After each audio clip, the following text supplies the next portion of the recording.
Assalamualaikum warahmatullahi wabarakatuh. Alhamdulillah wa syukurillah la khala wa la quwata illa billah. Qala Allah ta'ala fi kitabil karim, a'udzu billahi minasyaitonir rajim. Ya ayyuhalladzina amanu kutiba alaikumus syiyam kama kutiba alal ladzina min qablikum la'allakum tattaqun. Para sedulur PKU yang berbahagia, Allah berfirman di dalam Quran surat Al-Baqarah 183 yang tadi sudah saya baca, yang artinya wahai orang yang beriman, diperintahkan dan diwajibkan atas kamu berpuasa sebagaimana yang telah diwajibkan atas orang-orang sebelum kamu agar kamu bertakwa, tak terkecuali bagi para lansia. Bagi para lansia yang masih mampu, masih kuat, masih rosok, masih berlaku kewajiban itu. Dan yang luar biasa, khususnya para lansia, bahwa puasa, dimana kalau di negara kita itu 13-14 jam.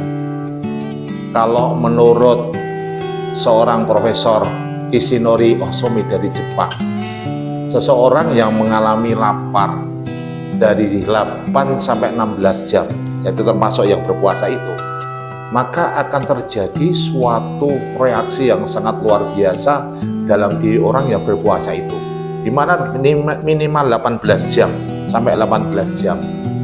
Dengan laparnya orang tersebut, maka ada satu otomatis yang di dalam tubuh itu berjalan dengan sendirinya, di mana glukosa yang berasal dari makan sahur itu sudah habis, maka nanti akan digantikan dengan glikogen yang ada di dalam darah yang bersangkutan. Nanti kalau tidak cukup akan diambil dari cadangan energi yang berasal dari, apakah itu dari lemak, dari hati, dan lain sebagainya. Nah, yang lebih bagus lagi dengan peristiwa itu, maka otak akan mendapatkan kiriman sensasi lapar itu, akan mengeluarkan enzim yang namanya enzim autofagisome.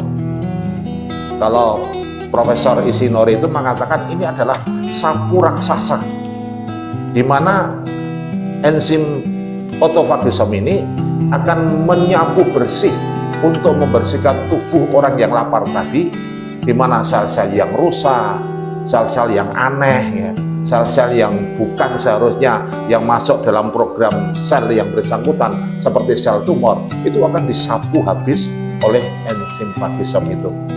Artinya sel yang rusak akan diganti dengan sel yang baru.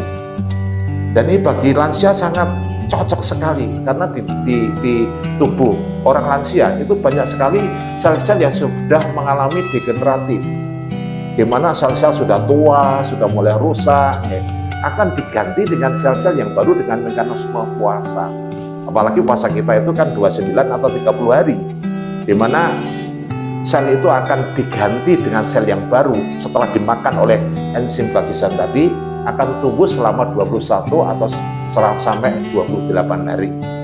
Akhirnya orang yang mengalami otofagi tadi, maka selnya yang rusak diganti dengan sel baru. Kalau itu puasanya 29 atau 30 hari, berarti yang bersangkutan selnya sudah baru semua, yang rusak diganti semua. Dan itu akan menghasilkan satu sel yang melaksanakan fungsinya dengan sangat benar. Kalau itu di saluran pencernaan katakanlah, maka sel saluran pencernaan akan menjalankan fungsinya. Kalau dia menyerap sari makanan yang akan dibutuhkan oleh tubuh, yang tidak dibutuhkan dibuang, sehingga kondisi zat-zat di dalam tubuh itu menjadi optimal.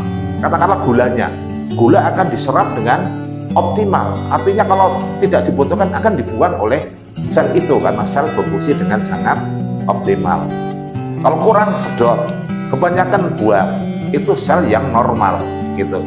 Jadi kalau bagi seorang lansia, maka mekanisme seperti ini akan membantu dirinya, kalau dia misalnya punya kelebihan gula atau bahkan dia menderita penyakit gula, maka gulanya akan turun dengan sangat otomatis. Lemaknya, apakah itu kolesterol, trigliseridnya, atau itu LDL-nya, maka akan mengalami penurunan dengan sangat signifikan. Sehingga ini akan membawa dampak yang bersangkutan akan terhindar dari penyakit-penyakit yang terkait dengan itu. Misalnya kalau gula, ya gula ini kan larinya kalau nggak stroke, jantung, gagal ginjal, itu akan bisa diminimalisir dengan sistem seperti ini. Kemudian jantung pun juga akan mengalami kalau kolesterolnya turun, trigliseridnya turun, maka penyakit koroner atau yang membuat pembuluh darah itu menyempit yang nanti menyebabkan orang terjadi serangan jantung atau stroke, itu akan bisa juga diminimalisir dengan mekanisme puasa ini. Jadi kesimpulannya, para lansia ya, khususnya dengan berpuasa 1 bulan penuh, maka tubuh kita akan didapatkan sel-sel yang luar biasa normalnya, sehingga akan menyebabkan yang bersangkutan akan sehat. Ini sangat cocok ya, walaupun mungkin ada hadis yang mungkin hadisnya itu dhaif, tapi karena ternyata cocok dengan kesehatan dan tidak bertentangan dengan yang sahih, yaitu sumu tasihu, berpuasalah agar kamu sehat, itu menjadi satu keniscayaan. Oleh karena itu, kepada para lansia, silakan bagi Anda yang mampu untuk melaksanakan puasa dengan sebaik-baiknya, dengan riang gembira ya, tidak perlu gerusa-gerusu, tidak perlu dengan nada kesal misalnya ya, tapi berpuasa dengan senang. Tubuh akan bagus, otak juga akan bagus, maka akan membuat simbiose mutualisme bagi panjenengan yang lansia ini akan tetap terjaga dalam kondisi yang sehat. Mudah-mudahan bermanfaat. Nasrun minallah wa fadlun karim. Assalamualaikum warahmatullahi wabarakatuh.